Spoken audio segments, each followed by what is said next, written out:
Hey there YouTube. Today we're going to be demonstrating a square knot. This is a fairly simple knot and it's usually used to join two pieces of cordage, but it can also be used to join the ends of two pieces of cordage. And it's a really simple knot. So what you do is take the left, go over the right, and take the right and go over the left.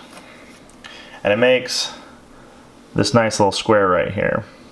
Now if you're going from the opposite direction, you would go right over left and left over right. An easy way to remember this is that you always do the opposite of what you started with. So left over right, right over left. Or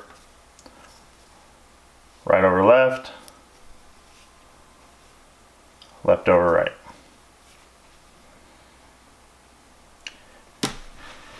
If you found this video helpful or informative, please like, share, and subscribe. And remember, knowledge is the only thing that can't be taken from you. See ya.